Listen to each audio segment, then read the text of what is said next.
Hi, thanks so much for joining me. I really appreciate it. Today I'm going to be making bunny chow, which is a South African curry from the city of Durban, steeped in history. We'll talk a little bit about that as we cook. So let's get to it. Apart from the powdered spices, these are the ingredients. I'm making a vegetarian version and you're unlimited really for choice.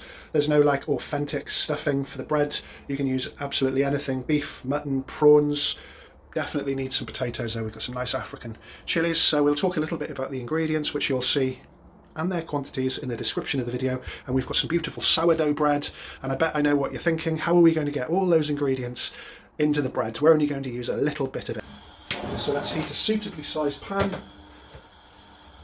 and we need it nice and saucy. So essentially we're making a vegetable stew, or if you're using anything else other than vegetables, we need it a little bit greasy and plenty of sauce. We need to soak up that bread. In with the whole spices, so I've got some cassia, I've got some green cardamom, some cloves, a little bit of fenugreek, which really goes great with the potatoes, and some fennel. We just need to turn the heat down a little bit and just infuse the oil with those spices for 30 seconds or until you can smell the aromas in the air. So you can see the fenugreek has turned a copper colour, which is a really good sign that we're going to add the onions. So one large onion, roughly chopped, and we're just going to stir that around until it's nice and translucent. You can add salt to taste to those onions using about a teaspoon. It just helps draw the moisture out of the onions and helps your onions cook evenly. So low and slow for the onions. So those onions are just starting to caramelise now. Let's add ginger and garlic paste. And we've got some fresh curry leaves here as well. It's going to get a really great aroma. Don't substitute fresh curry leaves for dried. There's really no alternative. So the curry leaves, if you can't get them fresh, just omit them from the recipe. It's actually been a while since I made a curry with whole spices, and I really can definitely appreciate the difference. So into the powdered spices, heaped teaspoon of turmeric. This is a mix of cumin and coriander. 60% coriander, 40% cumin, so 2 heaped teaspoons of that. And we don't need too much garam masala because we're using whole spices. And we need to just add a little water just to mix those spices, stop them burning and cook them through. If you don't cook your spices out properly, not only will the taste be a little bit off, but you are in danger of getting bad breath the next day. So there's a little tip for you. As that simmers away, talk a little bit more about the veg. You notice it's not parboiled. I'm doing it all like authentic or traditional. So it's going to be a nice slow stew with plenty of sauce. I'm just going to add the tomato puree. I'm using passata. You can use blended tomatoes, diluted tomato paste. So that's just heating up nicely. We've got these pretty hot Scotch bonnet habanero type peppers, and what I do, some people would eat them, some people aren't brave enough, but what I like to do is just score the habaneros or the Scotch bonnet. Just ensures all the acidity comes out, and then they can be discarded unless you want to be brave enough to eat it at the time of eating.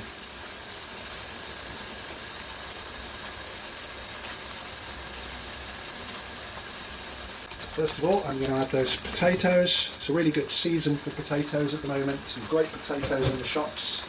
We want to add the harder vegetables first. So I've cut things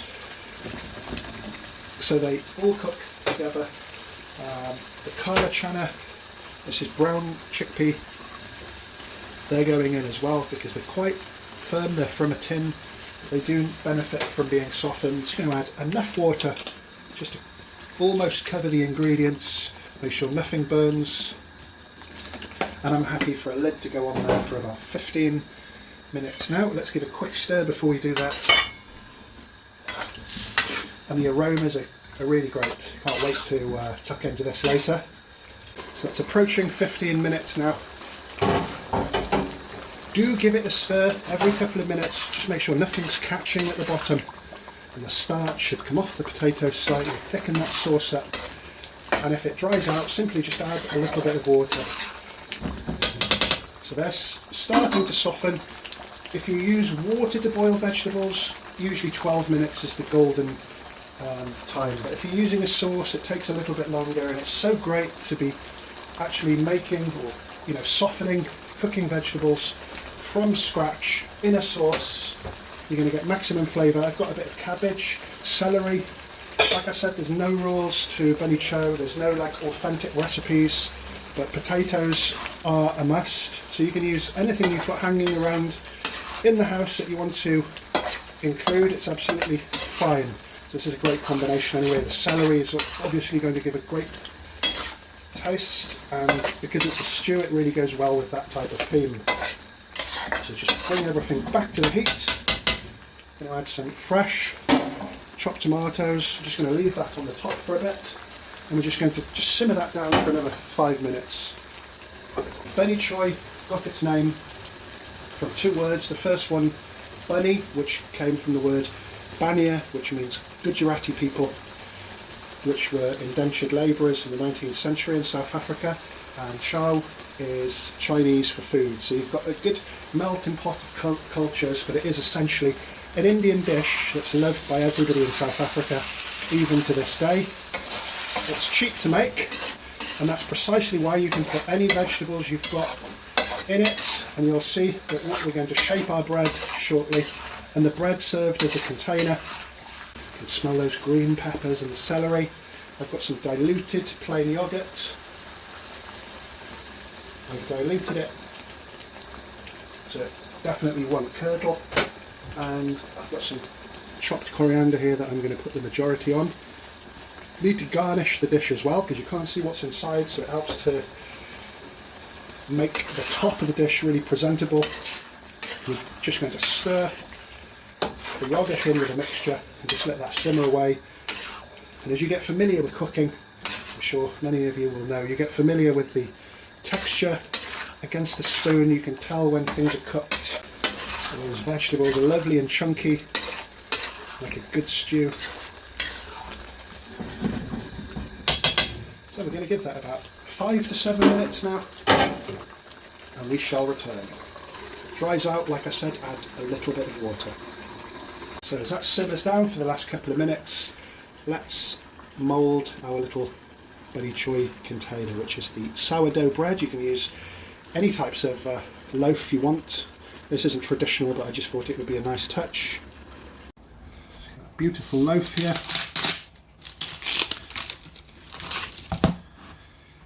So we're just going to cut the bottom off so it sits flat on the plate. Let's go for one decent good portion here, so cutting just over 1/4 of the bread off.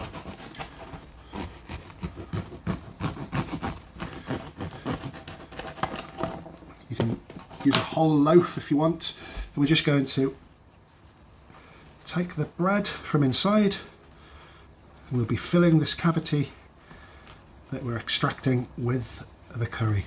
And we use this for the top as well. That's a nice lid for the bunny chow.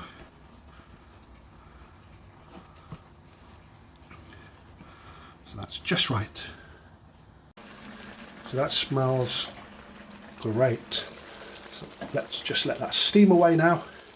You can see it's got enough moisture, plenty of good colours, and trust me, the aroma's super. I'm going to allow that to stop steaming so I can take a decent photo.